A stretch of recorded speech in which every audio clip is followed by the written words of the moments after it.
In this video, I'll show you how you can fix failed to create GitHub repository authentication error. So basically, I just wanted to connect my Google AI Studio to GitHub, but I got instead this error. So if I click try again, I can't create the repository. So I'll show you two simple ways how you can fix this. From those two ways, only one worked for me. So, and the first one, this wasn't working for me, but you can try it, is once you are on GitHub dashboard, you want to click on your profile in top right corner, then click settings. From here, you want to scroll to applications, and from here, you want to remove Google AI Studio from installed GitHub apps and authorized GitHub apps.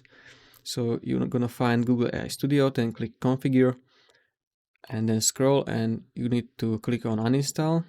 So uninstall, okay. Then also go to authorized GitHub apps. And from here, you want to revoke access to Google AI Studio. So find it and click on revoke. I understand revoke access. And then the thing is, you just need to try to connect to GitHub again. And if it's still not working, this second solution worked for me. So basically, you just need to open a new Incognito window. So you just want to click on those three dots in top right corner in your browser. And then from here, you will see new in private window. In Google Chrome, you might see Incognito tab, but I'm using Microsoft Edge. So just gonna click on this, and this will open a new private window. And from here, you just need to sign in again to your Google AI Studio and GitHub. So I'm already signed in my private window. So I will open it, and as you can see, this is my GitHub and this is my Google AI Studio, and I'm in private window.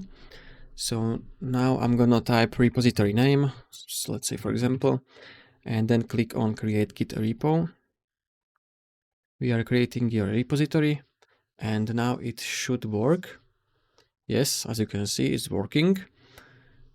So I'm gonna open also the window which is not in private. And if I click on here, as you can see, it's showing me failed to create GitHub repository, but on Incognito window, it's working. So this solution was working for me, this second one. And that's all for this video. So if you found this video helpful, consider subscribing for more tutorials.